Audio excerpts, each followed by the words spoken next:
Good evening, everyone, and welcome to the Spirit Society of Virginia. We'll start our study of tonight with a message from the book Living Spring, psychographed by Emmanuel through the mediumship of Chico Xavier. And the message is number 86, and it asks, "Are you sick?" And the prayer offered in faith will heal the sick person. The Lord will raise him up. James chapter 5, verse 15. Everyone gets sick. Nevertheless, very few stop to ponder true healing. If you yourself are sick, do not believe that taking medication orally or through the pores can restore you to full health.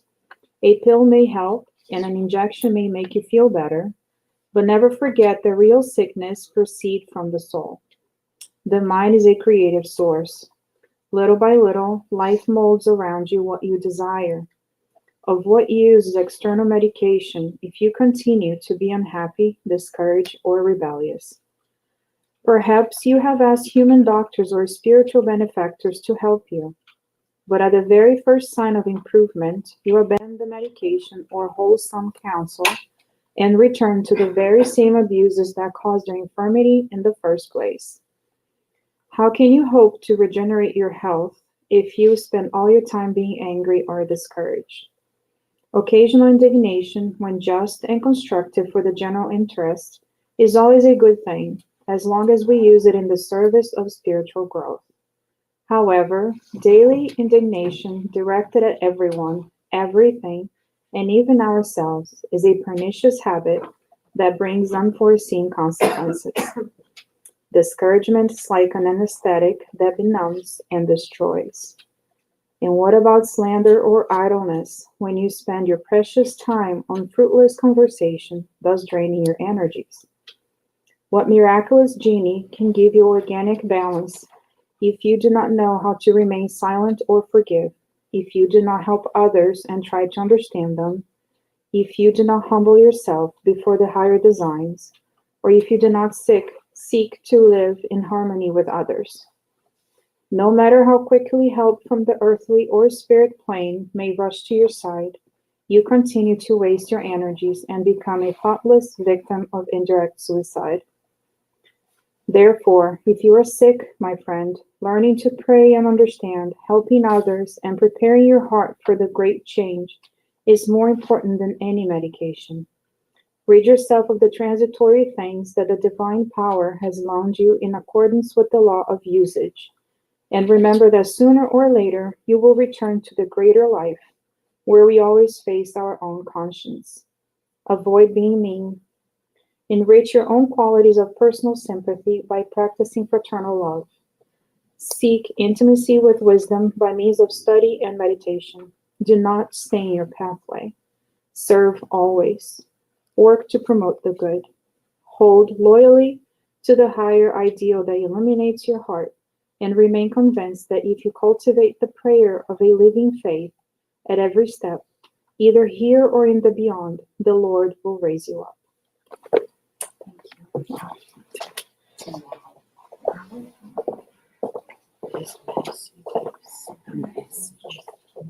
you.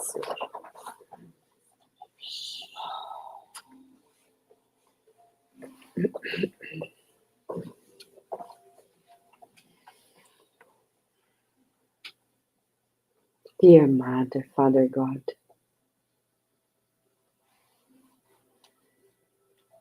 thank you for allowing us to live this day, in this reincarnation. We pray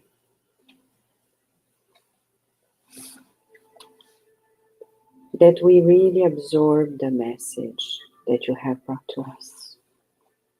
Thank you for kindly warning us, advising us, counseling us.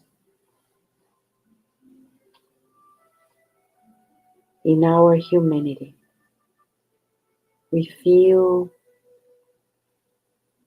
the presence of the spirit doctors nurses and therapists who kindly approach us to deliver the medication that we need. But not only for us, for those who come to the spiritual hospital connected to the Spirit Society of Virginia and Cardiac Radio. We visualize energy medicine being transfused to us, and our hearts interconnected with one another and yours, maximizing the consolation that can be extended to the ones who are not feeling complete. We pray, especially for those who have their names in the book of prayer and are awaiting new solutions, sometimes new resolutions, accomplishments of the soul. May they receive the remedies that they need for the mind and the bodies. And we rejoice in your company always, under the guidance of your messengers, who kindly unite all of us into realms and lead us to new understanding. Thank you, God, and so be it.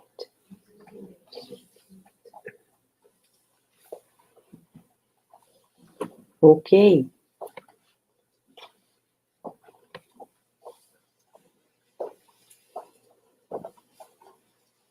Let me just change the set of slides.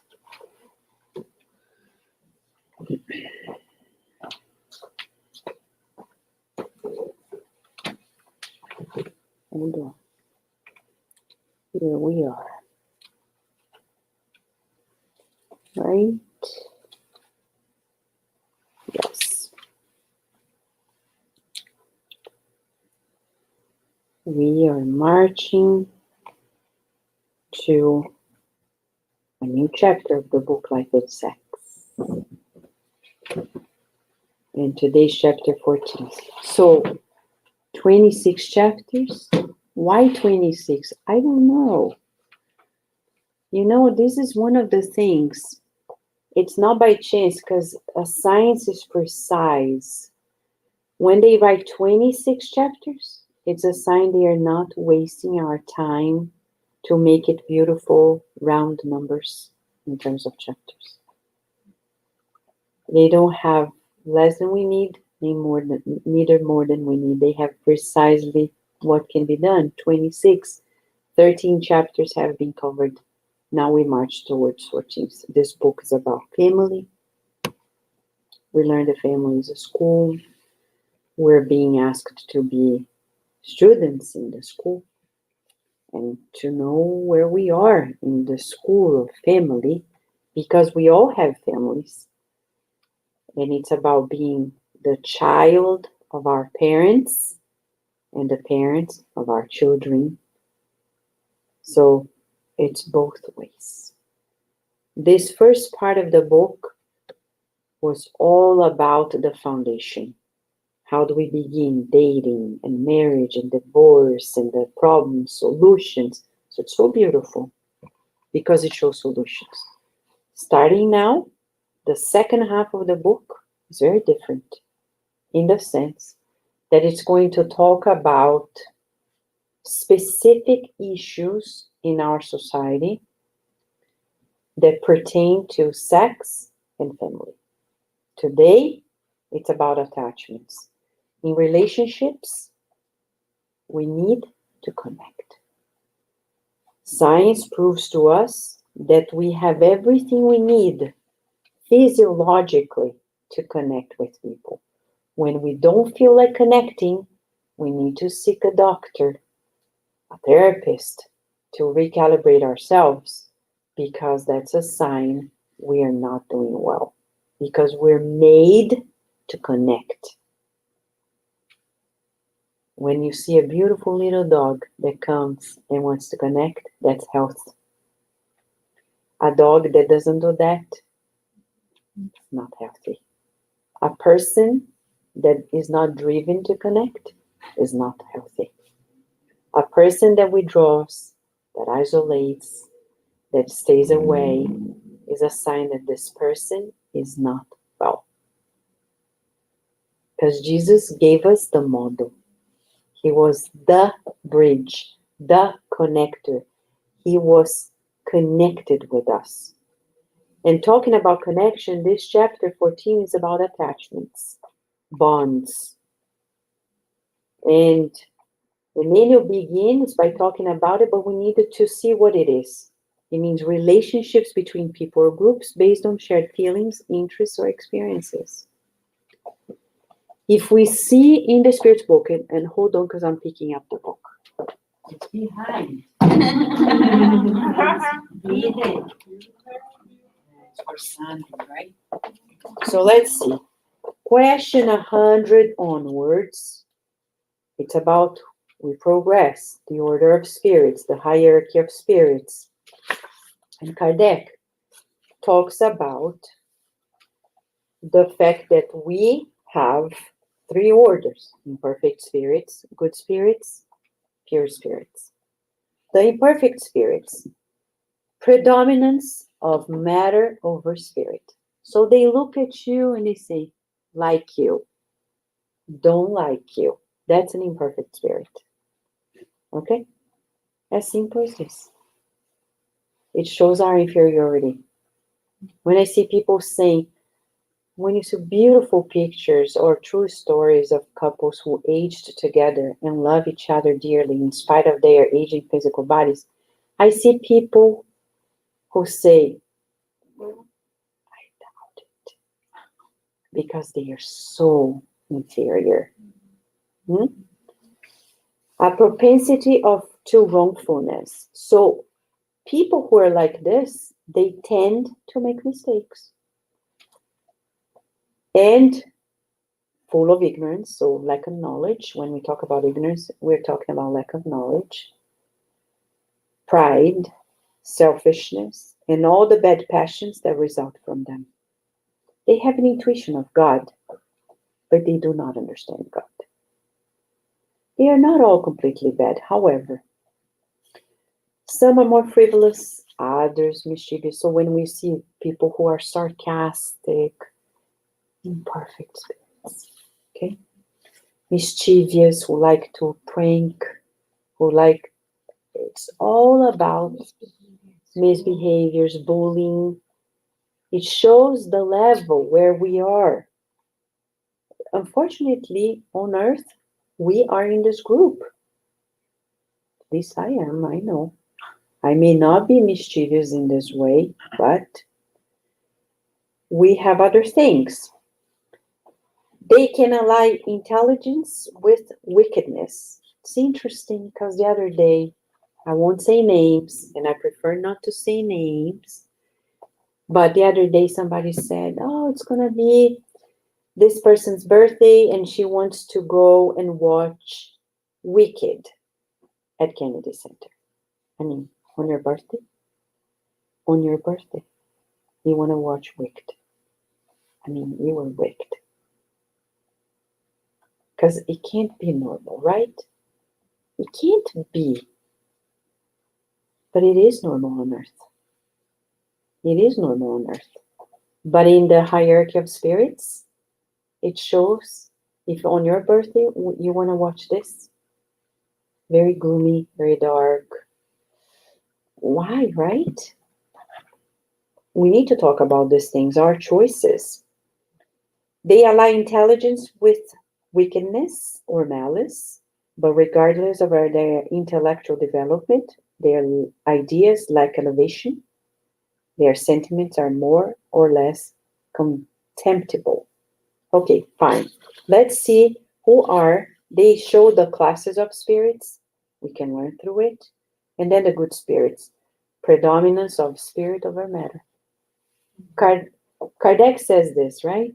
And then Emmanuel, throughout the last 13 chapters, he says to successfully marry, we need to marry in spirit.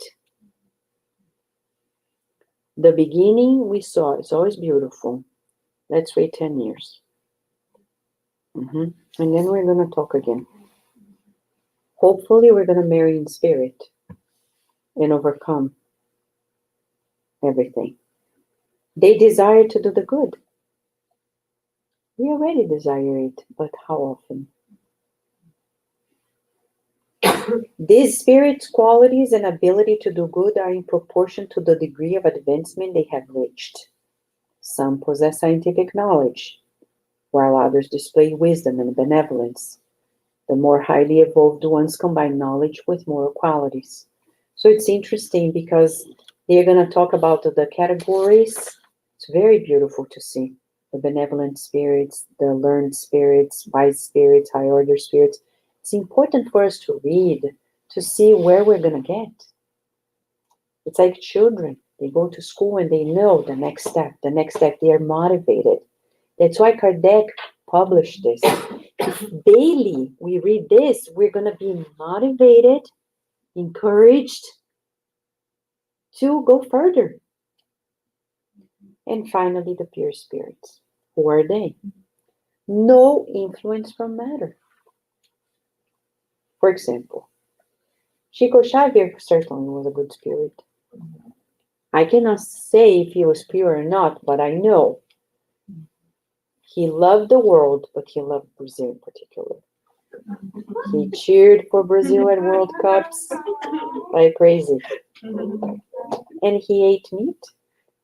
So for people who think that not eating meat, you become angels, let's break the news.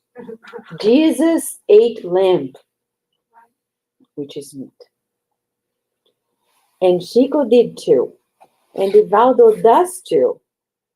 So I don't think the combination is so linear. We need to talk about these things to put some myths down, because some people feel so pure because they don't eat meat, because they are not feeling connected to anything on earth, but there's always something that connects to us, always something material. We're not pure yet. We can't pretend to be, because we're not. Absolute intellectual and moral superiority in relation to the spirits of the other orders. So then they talk more about this, and it's important for us. Why we're saying this? Because in our relationships, we need to know who we are. We are not plain angels. When we talk about marriage, none of us are angels. And none of us are evil either. We are same level with our differences, but we are made to connect. And we're made to connect spirit to spirit. So today, before we begin the chapter, hopefully we'll have time, but the spirit mentors want us to talk about the impact of one another, just like the lesson that Camila doesn't know that we have prepared this, but we have prepared a specific message by Emmanuel that talks about our impact on each other's health. Okay?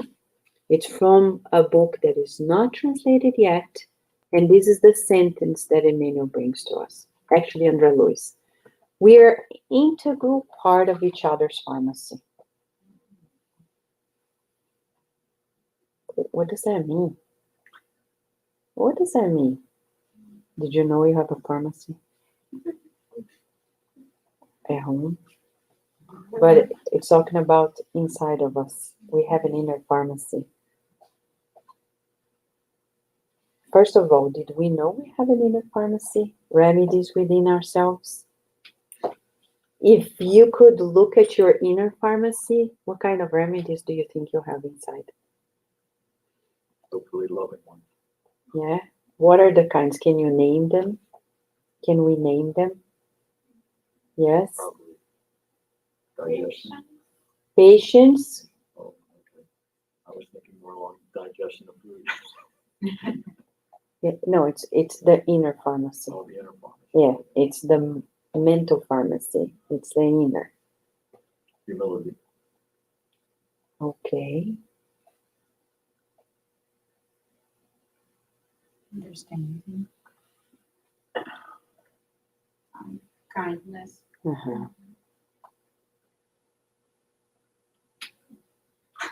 Yeah. Hopefully forgiveness. Hopefully forgiveness. Yeah. Fingers. Yes.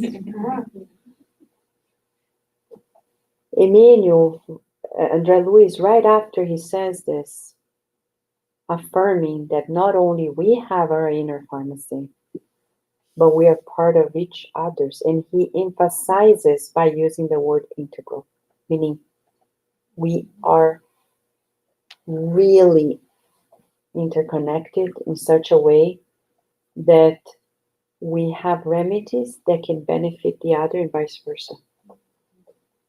If we just knew it, we would change our approach towards one another.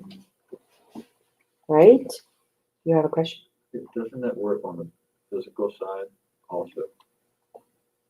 On the physical? Yeah, you were talking about the spiritual side of the pharmacy, but the health of the person from the physical standpoint also affects your family members. Yeah, it's and that's the natural consequence of it.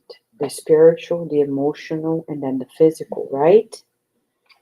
So he says, observe the reactions of your presence. We may claim, but I'm not doing anything. That's what you think. That shows how little you know of yourself. Because if you knew what you cause with your presence, he didn't say your words, just your presence. And presence doesn't mean to be physically present. It means presence. Even if the person is in the spiritual realm. Even if the person is not physically present, but is connected to us, there is a presence. We have our imprint on people who are not here. And what does it cause in them? So he says, observe the reactions of your presence and how and what it triggers in others. Pacify those around you. He already gives us a prescription. He says, pacify. But what do? We don't. Usually, what do? Pontius Pilate. I wash my hands. I'm not going to get involved. I'm not going to say anything. Thank you, Pontius Pilate, number 1,000,000. We have a lot of Pontius Pilate minions in the world. Minions of Pontius Pilate. Though he has already ascended, but he left a legacy. Pacify those around you not only by words, and that's the difference.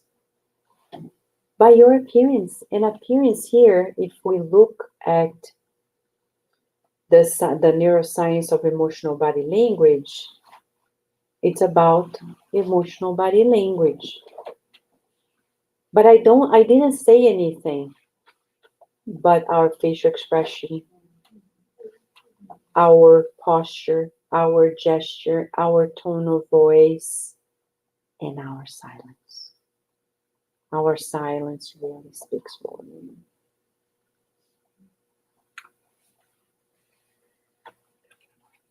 And attitude. With our simple approaching, we work either as tranquilizers or excitants of those around us, soothing or aggravating their physical and moral sufferings.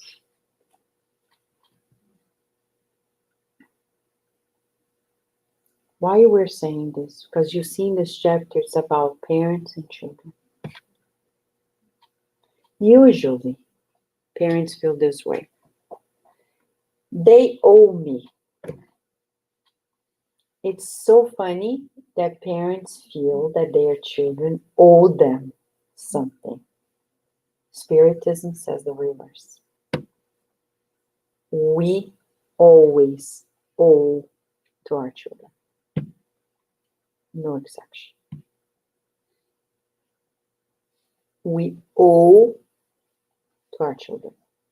I've seen parents of teenagers in front of me at a dinner time saying to their children, two couples, they were saying, I was pregnant of Virginia, and they said, you guys, you owe us a lot, so you better prepare. When we retire, you have to take care of us. I couldn't believe my ears. I said, these people are sick. And they are. If they just knew that actually these children are collecting what the parents owe to them. And they are again demanding. When Andrea Luiz brings this to us, it's mostly to tell parents, you are the pharmacy of your child. I see many children getting sick.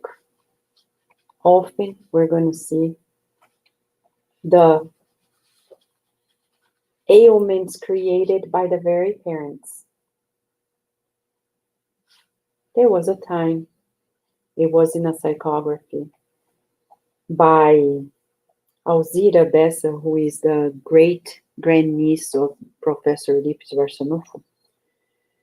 In one of the books, they tell a story that happened at Jesus' time. A father who brought her daughter to Jesus and said, you need to heal her. And Jesus knew the story. He looked at him and said, I know you don't accept her, right? And then Jesus told the whole story behind it. And he said, love her and she'll be healed. The father's rejection, non-acceptance created the illness of his very daughter. So, now Emmanuel,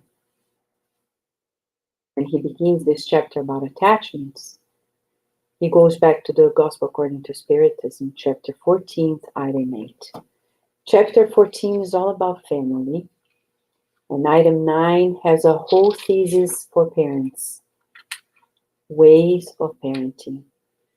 And here, spirits who incarnate in the same family, especially among close relatives, are most often sympathetic spirits connected by previous relationships that are expressed by their mutual affection during earthly life.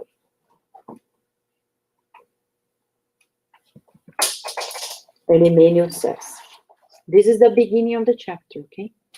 We have selected majority of the, because we don't have the book published, we tried our best to bring all the paragraphs with some exceptions.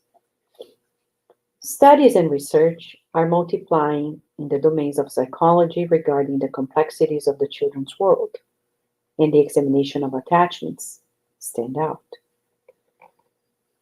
This was 1970. Nowadays, we know quite a lot. Where do these attachments come from? To the point that they are going to affect our future relationships. There are books and books and books and books written about it nowadays. It is indubitable that we will observe in the child all, and now he goes straight to our sexuality. all the equipment of the sexual impulses ready for manifestation when puberty ensure wider control of the physical vehicle. That we already know. But sometimes we don't want to believe it. There's a lot of taboo. We're going to talk about a great taboo today. Yeah, but we have to talk about it.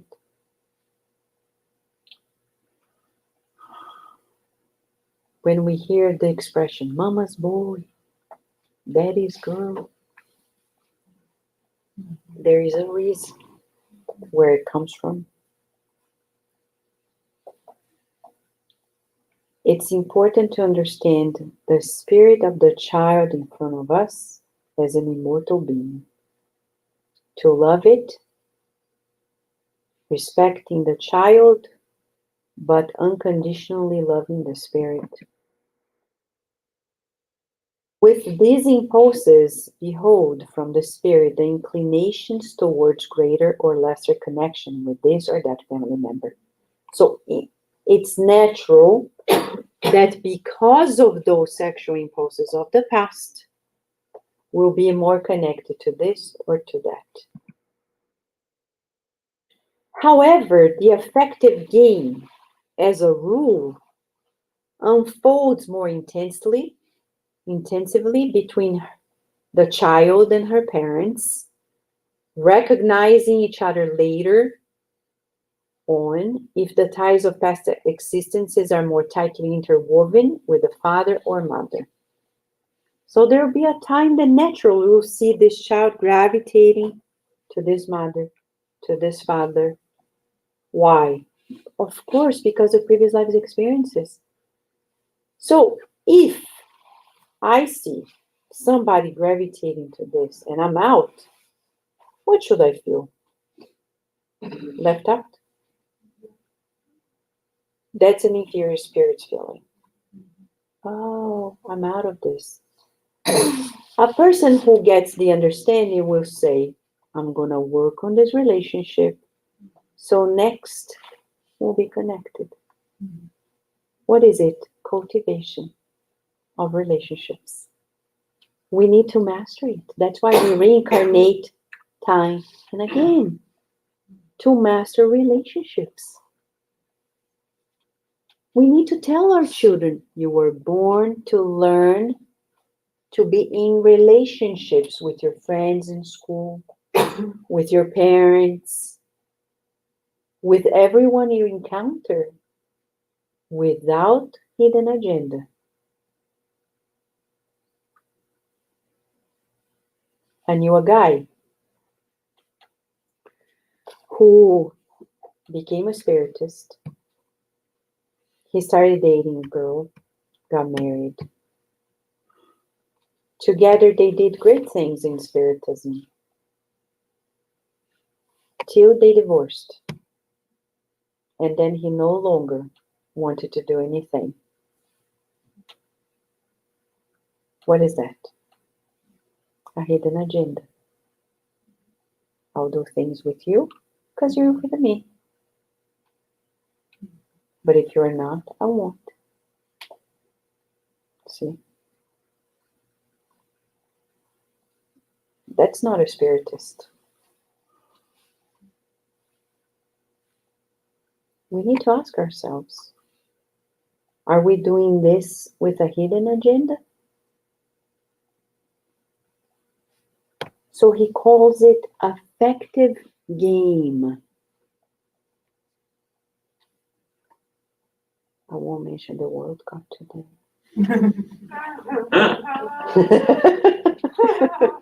Not today.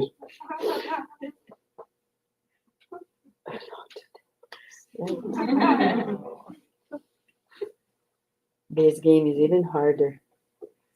This affective game is harder than the World Cup. It takes reincarnations into this. Some people have to reincarnate several times in different positions in the family to learn to love each other unconditionally because we're so stubborn. We are hardened spirits. Because when we are easygoing, as we studied before, easygoing. We don't need more than once to figure it out and let in. It is understandable that sex appears in the thoughts of the little ones in their natural development. Is it understandable? Let's pause there. Is it? Sure. I think the kid, especially when you've got two boys. He said little ones, Well, not little. teens. No, I'm not saying that. I'm part of the little. Because the girl and the boy, they see the differences between Yeah, when they start saying yuck, them. Yes. it's because they already feel it. Because when they are younger, they don't see it. And then when they get a little older, like, oh, boys, oh, girls, that's when they start feeling. Right? When they talk about crushes and they say, oh, no, this crush, no, I don't talk about it. That's when they're already thinking. And that's natural. I know parents would be alarmed. We don't want to encourage them. We don't want to stimulate it, but it's natural. And people think, because you're watching TV. No, it's not because you're watching TV. It's because the time has come. Look at the body, it's changing. And not only for your child, for every child the same age with different exposures. I may not have TV at home, but the others do, and they all think and feel alike. It's development. It says natural development. Don't blame your spouse. Don't blame your spouse for this. Because I know spouses who fight because the child starts showing these things. I remember one child that I've seen last year in our circle of friendship. I said, you shouldn't think about crushes because you're only 8. And she said, but I like it. I think it's exciting. Well, that's what I was gonna say. It's getting earlier and earlier because some of the conversations I hear with my 4th graders were typical of my 8th graders. See? So it's starting much earlier. Even I'm like, what? What? Right? They are changing so Yeah, fast. they're much faster, even cognitively too. See? Thank you, Regina. It will be, what is that? Rumors are big. Rumors, right? Yeah, now become rumors. 4th grade, what is this? 3rd grade. 3rd grade, 4th grade. Wait, till high school. Really can't wait. In the territory of the creations of the child's mind, it will be easy for us to define the direction of the child, whether towards the paternal or maternal ascendants, since this will reveal precisely the tendencies brought from existences which the past has archived. You will understand in the next paragraph. Often, but not always, daughters are more prone to connect with their fathers. Often, but not always. While sons voice more ingrained affection for mothers. Why? Why? Now Emmanuel says it with all the letters. Be prepared, seatbelts on. It's a lot of emotion. It's a lot of emotion. Because it's a big taboo. We don't want to think like that. It's like, oh man, no. But we have to see it, accepting the principles of cause and effect that give you weight to our experience.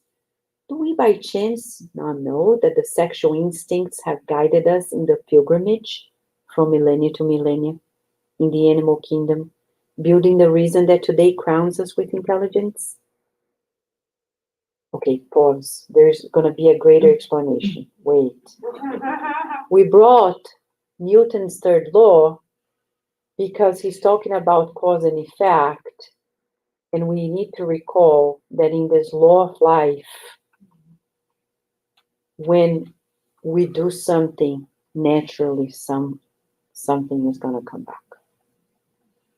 Whatever we do, whatever we think, we feel, we say, everything is going to come back. That's why Emmanuel says in the book Starting Life, seek the good. Seek the good. And feel the good. And visualize the good. And mold the good. It's not like seek the good and then feel it. Find the good. Feel it. Visualize it. Mold it. Manifest it.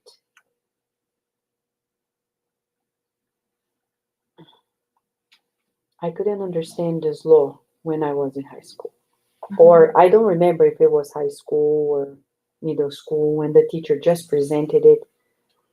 I was like, Mom, I don't understand how you push a wall and the wall pushes you back.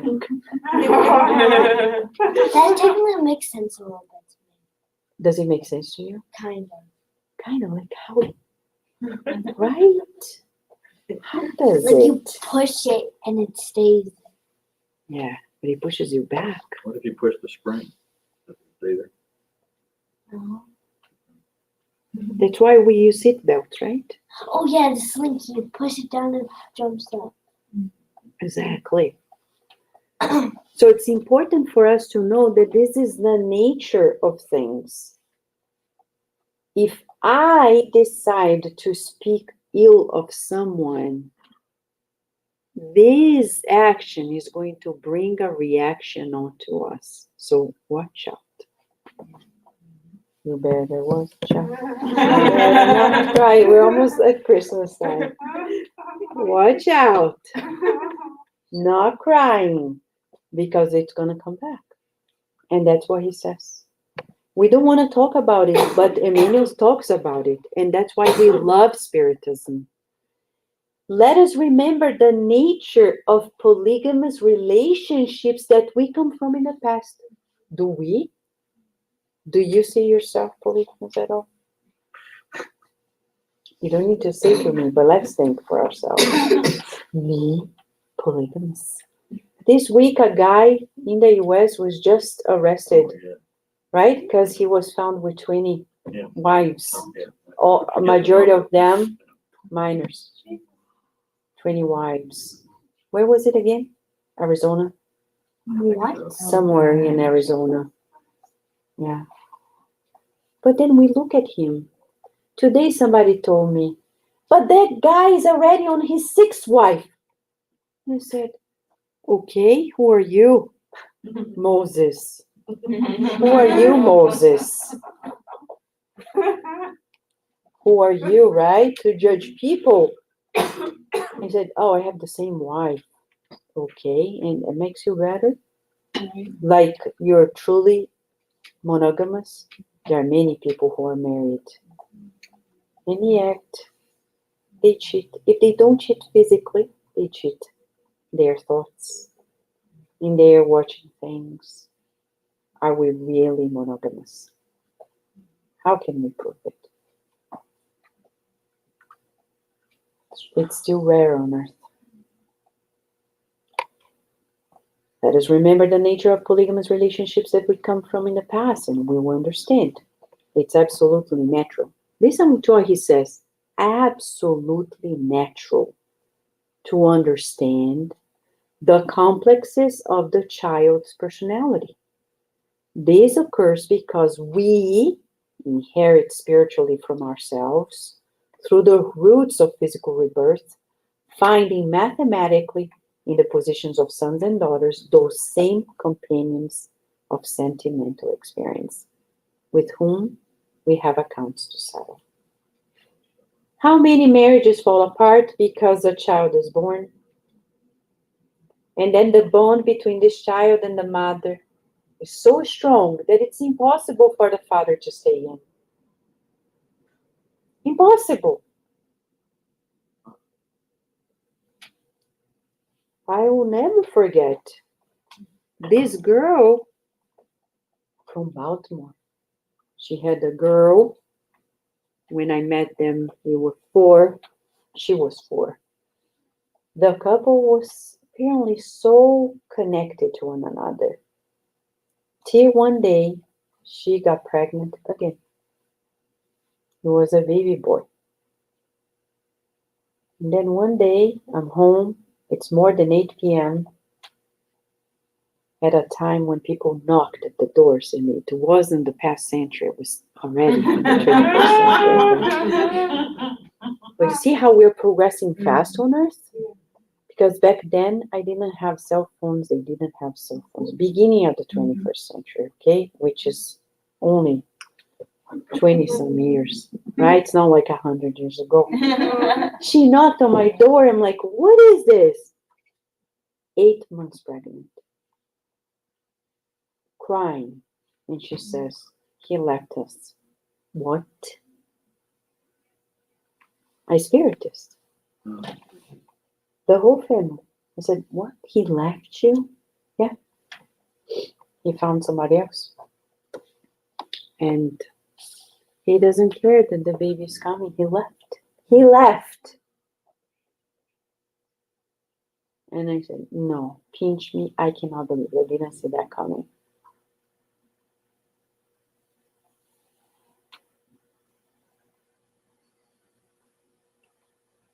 Who is this baby? Who is coming along?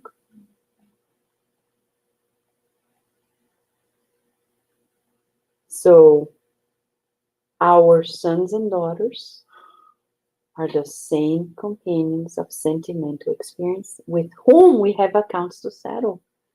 You see how they don't owe us anything? We owe our children a great deal. Are we gonna abandon them again? Are we going to leave them to their destiny and fate? Saying, look how they are. They're terrible. I try my best. No, if you try your best, you will succeed. Keep trying. Keep working on it. That story you told, that father intentionally left. Again, there's probably fathers that don't take care of themselves physically. Yeah. They lead to. Yes. And accounts to settle, it's not only about the providing of the material, because I know many parents nowadays, not only fathers, mothers and fathers, who give everything physically, like materially, but they don't give of themselves. They don't give of themselves.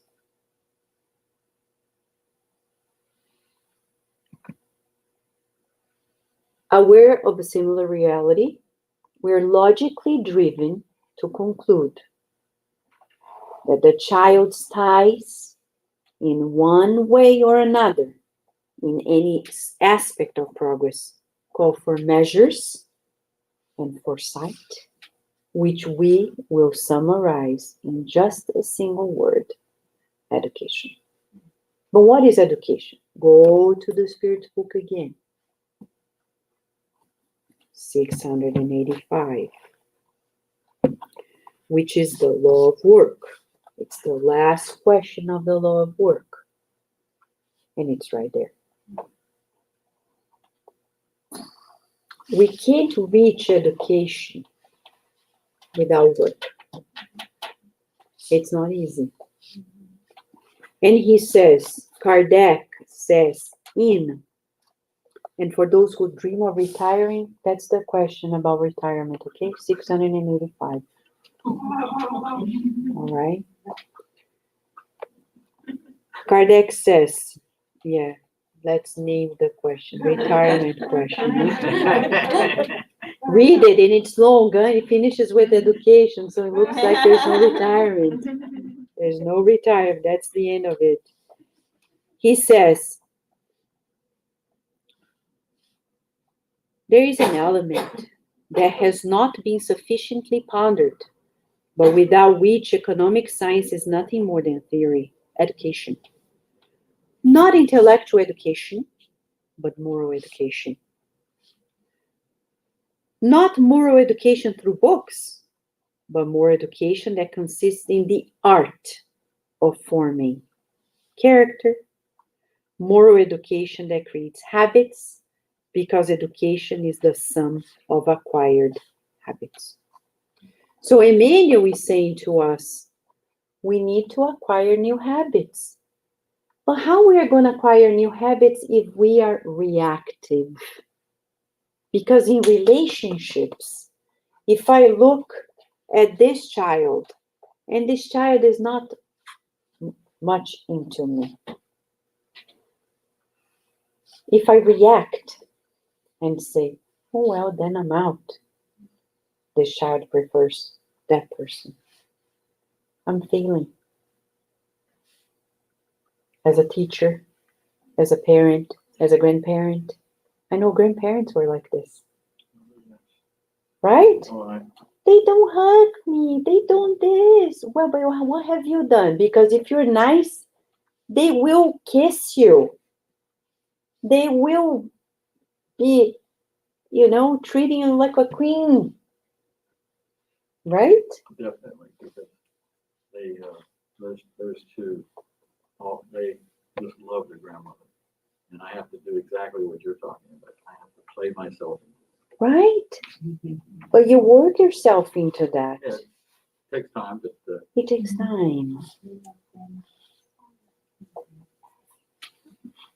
We love good grandmothers. We have accounts to settle.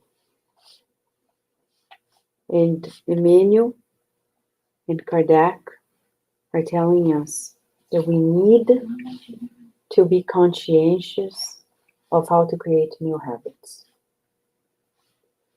So in the Spiritist science, they are counseling us to be proactive, not to be reactive, to create new habits together. He doesn't say only education of the child, our education. But do we want to change? No. We want changes, but we don't want to change. We want the world to change, but we want to be the same. We want the other person to change, but we don't want to change. We need to change. Education. So Emmanuel is bringing to us what Jesus in his therapy brought to us. Jesus is the educator, the Messiah, the Master. And he says, how about if we love more, forgive more? And he goes back to the beginning, where we were studying how to create these new habits, knowing that we are an integral part of each other's pharmacy. If this child is obsessed with me to the point that this child doesn't allow anybody else to be close, the past, I have my remedy here to heal this wound. Heal the wound. How? Let's read again. Observe the reactions of our presence, what it triggers in others. Pacify those around you. Friends, we need a course on skills, on how to find a way to pacify people.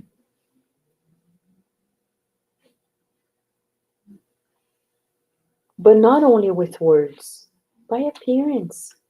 I think that's so major. You can have all the words, but I know what happens in our family. Right? It's just amazing how, and you said it before, you don't have to say a word and walk into the house if you don't have the right attitude, especially the females, they pick it up right away.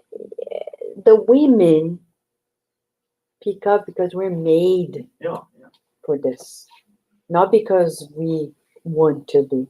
That's our nature. We're mediums. Leon Denis says it in the book In the Invisible. He says, no wonder women make great mediums. Can't forget that though it's written Kardec, all the answers of this book came through women, teens. Sorry to say, but it's true.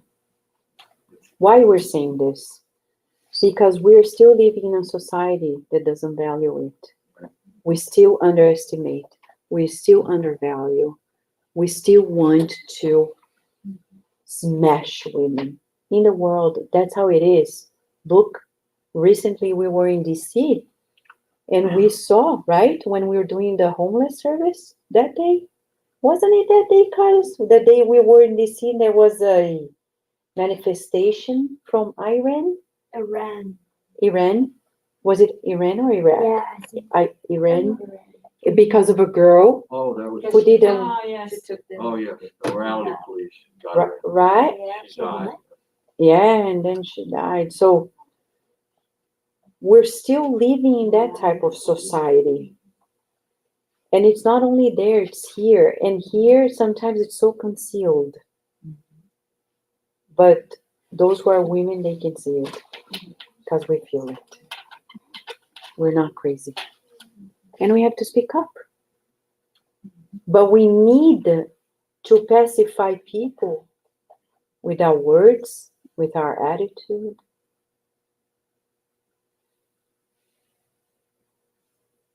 Sometimes, just like Jesus, be present.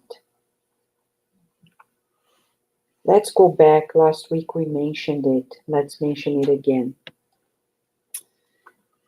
Humberto de Campos, through Chico Xavier, tells the account of the woman who was to be stoned and Jesus' freedom. Peter was furious.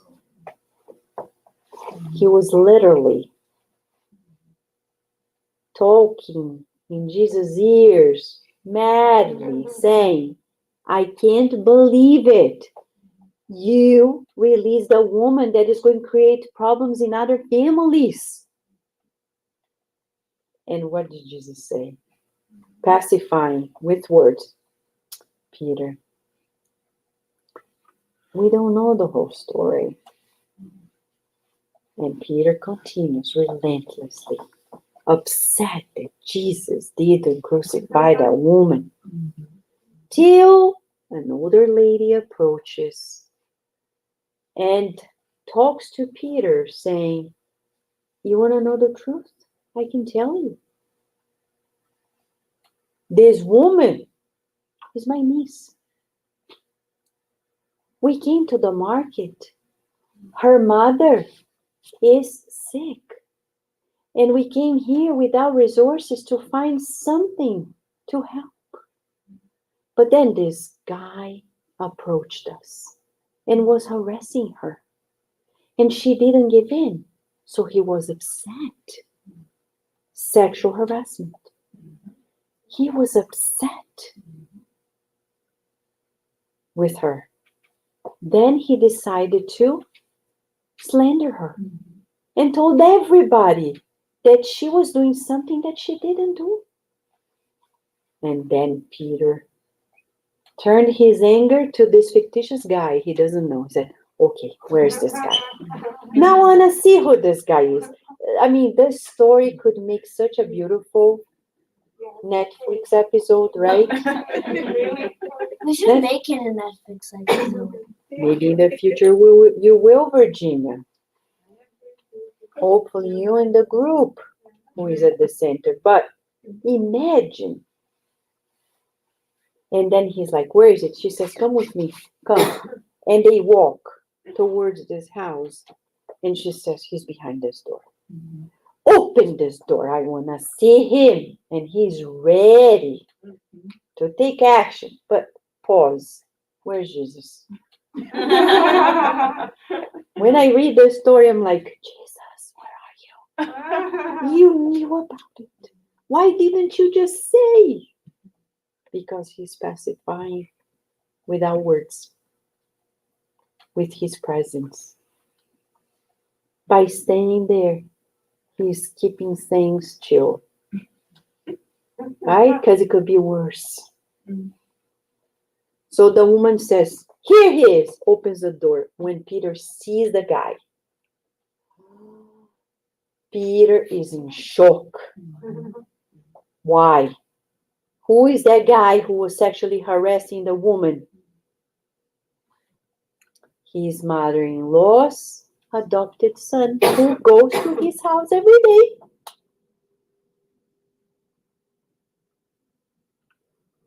He can't do anything.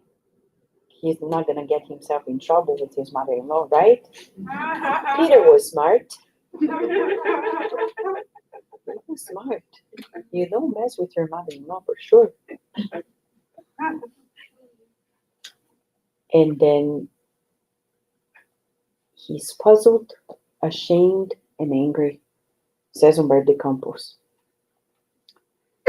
He turns to Jesus, and now Jesus shows up to pacify. And now he adds words. His attitude, supportive,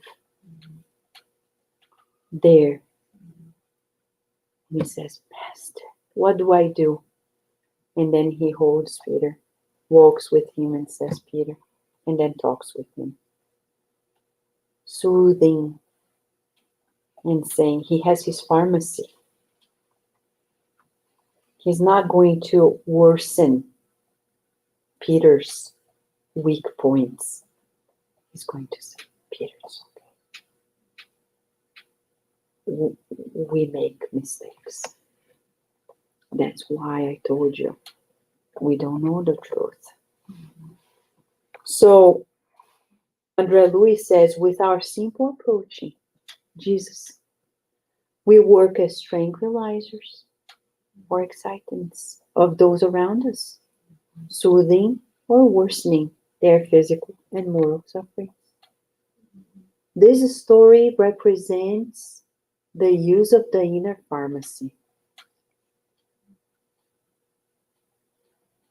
Today, we're being asked, after today, we're being asked to be pharmacists of one another.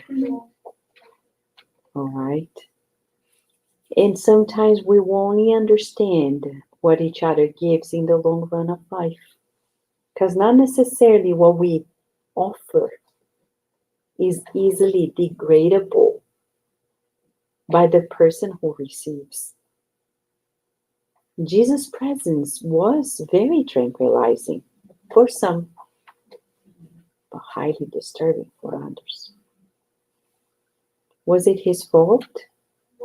Look at the commotion that was created around him. Is he to be blamed? No. Joana de Angelis says in a book that she wrote about Jesus, she says, our shadows, in a very Jungian approach, psychoanalytic, she says, we project our shadows onto others. We projected on Jesus what was inside of us. Oh, he's a drunkard. He was not. He's a womanizer. He was not. He is a lazy person. Really? Where and when? Because he sat down and talked to people. Many people think that the doing is the way to go. And they're missing the boat. Because it is in being that we become. That's why people don't have patience to work with children, to sit down with children. First, because their inner child is still very needy. So they cannot compete with actual children. They're bothered by children because the noise of the actual children are bothering their child because the child cannot be. So only the adult or the nurturing parent can be easily around children without feeling aggravated. bothered. So one day, in this sense, if we start being beginners as pharmacists, one day we get the badge as pharmacists, like Professor Olímpides Barcelona, who learned to be the pharmacist and still is, always bringing the best and the remedies. At a time in which our society is so triggered by 10,000 events, we need peace. Let us meditate on, as we go home, how we can be the peacemakers. How to bring people together. How to avoid more confusion. When I see children and teens who go to extreme measures, they were not listened. The adults in their lives were Pontius Pilate. They crossed their arms. They didn't take action. And then they got to the extreme. Whatever that way, we're not going to mention. We cannot be like this. And even in schools, often we see that schools wait for dramatic scenarios, tragic moments to realize they have to take measures. It's easy to see it coming, little by little, little by little.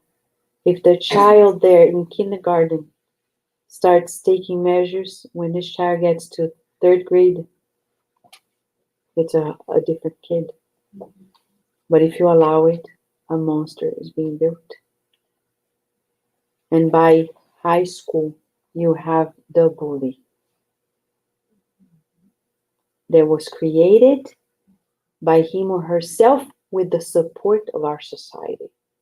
Because there are teachers who still praise the children who are outspoken. We have Nora here with us, right? She's a teacher, you can tell. There are teachers who praise compassion, but there are teachers who praise aggressiveness. They do. And then we see the growth of a child that was supported by all the people who couldn't bring any remedy, but actually more elements to worsen that scenario. Can I share something? Yes, please. Because Yes, we please. have a student who has, for many years, like you said, he has autism. He was very aggressive. And this year, we all sat down as a team, and we have to be very firm with him. But he's changed so much. I mean, he would get up in a room and do a lot of stuff. You know, whatever it is, the idea is you see that growth this year because we work as a team. Every teacher has to do that. When he does the good behavior, we'll praise it, but not too much, just to find a balance.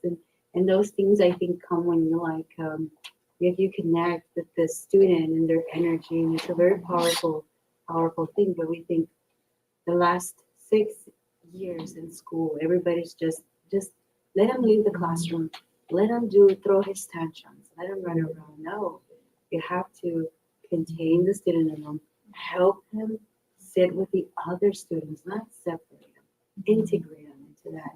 And every room he goes to, he gets this. It's like night and day. But it's not easy, right, Nora? No, it's not. It takes more from the teacher to do this, It does. right? Oh yeah. A lot more. And the parents. You're a teacher too, right? So you know. And it's interesting because the teachers they love the most are the teachers who give them the most limits and discipline and no, you're not gonna do this. Those are the ones that they love the most. Yes. It's not the teachers who bring all the candy and who praise True. them. It's the teacher who goes like, you're not gonna do that. I'm here. And you're like, oops, now I found my boundary. And I gotta respect. Mhm. But it's a lot of hard work. It's hard work. Okay. That's it. Jesus came and loved, and now we have to go through all these slides to understand. But it's as simple as this. The pharmacy. The pharmacy. It's not CVS. It's not Walgreens. Not Rite Aid. It is Jesus Pharmacy. That's the pharmacy that we need to stimulate our own pharmacy, right? Wow. What a message for us. A lot of food for thought. A lot of responsibility. And we can't lose sight that we came in this reincarnation to redress some questions of the past. We need to be good students and say, I'm gonna make it.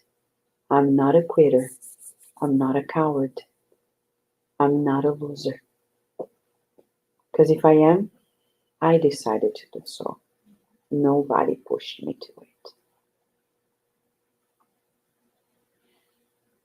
Relationships, as Mentor Joseph often reminds us, is like a plant. If you water it, it grows. If you don't, it dies. Watering a plant is not easy. You have to do it often. Some plants daily. And if we are not attentive daily, they will not grow and progress. So if our relationship dies, we failed. We failed. We can't blame anybody. We are co-responsible for it. And if after all these teachings we decide not to water it, I don't want to see the consequences, because the third law of Newton is a natural law of life. There will be consequences. I don't want to see what's going to happen, the consequences, but they do. All these books talk about them. None of them sugarcoat and say, you're so beautiful.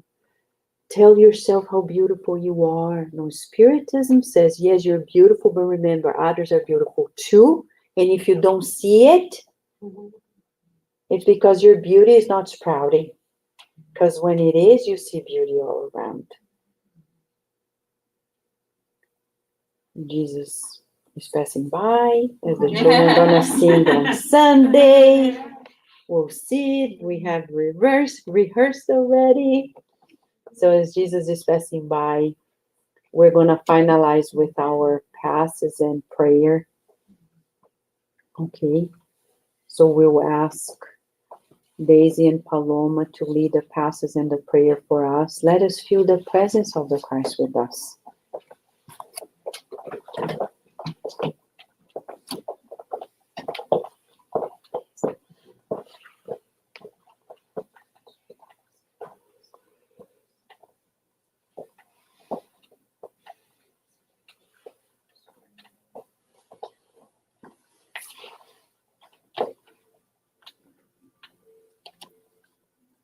Let us then close our eyes. And with this picture of Jesus right in front of us, let us feel deep within ourselves His presence right in front of us. Let us visualize His kind eyes, gentle smile,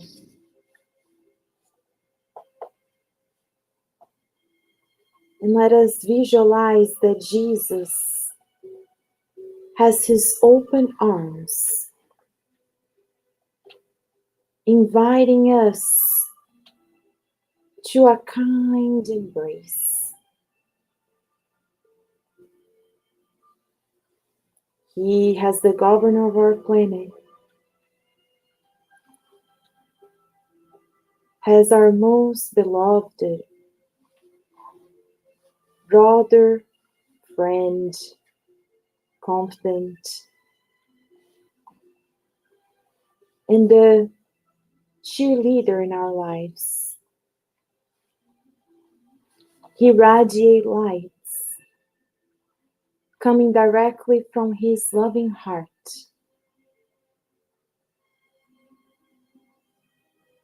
And as he embraces us,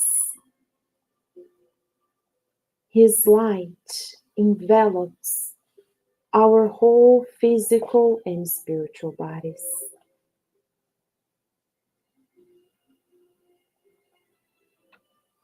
Master Jesus' loving embrace reminded us that we are children of God.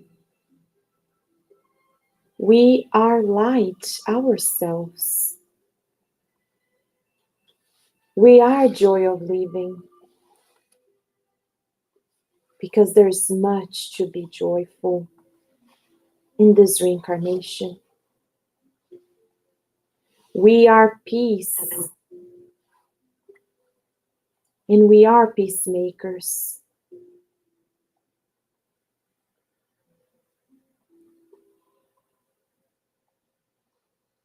Jesus kindly reminds us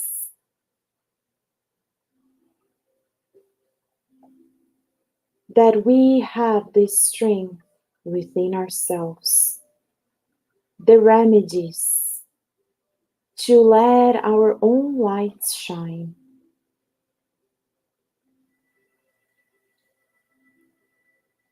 And now, as His light shines through us,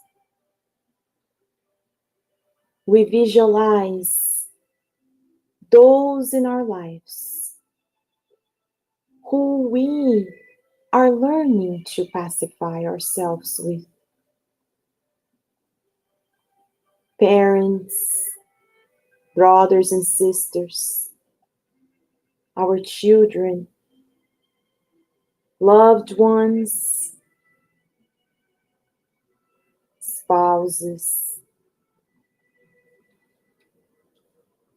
those in our network, in our communities, and in our countries.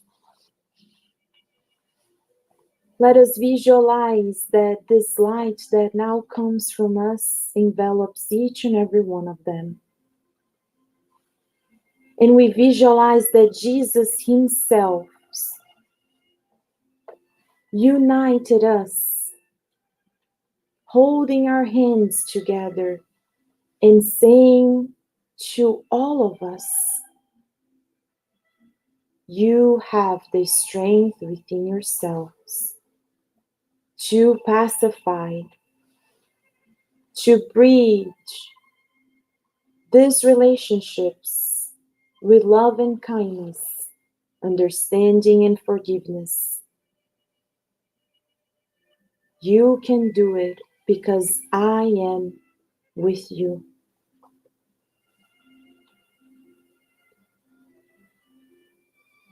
Jesus invites us tonight, covering our whole planet in bridges of peace, so that we can master these remedies within ourselves, never forgetting that we are light, that we are joy of living, and that we are beloved children of God.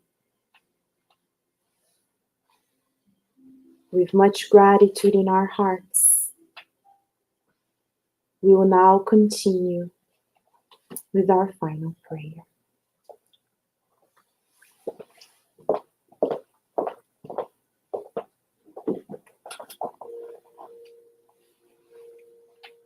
Feeling this connection heart to heart with our beloved Master Jesus.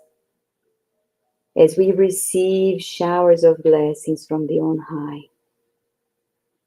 let us express the gratitude of this reincarnation,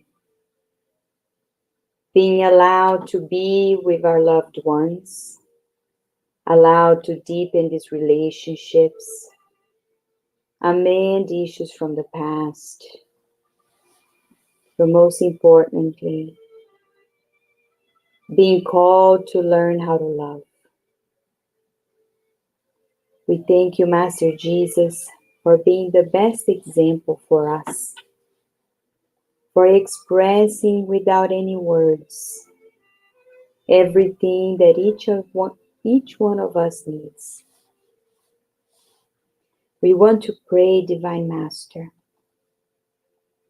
for all the names that are on the book of prayer, the names that were sent over Facebook, emails, messages. We pray for them that they are embraced by your soothing love. We pray for people that are in hospitals, people that are in war zones, wherever they are. We already visualize your teams of doctors and nurses assisting as much as possible. We thank you always for granting us the opportunity of joining your efforts, Divine Master. And with your permission and your protection always, we ask to close the meeting of tonight, and so be it.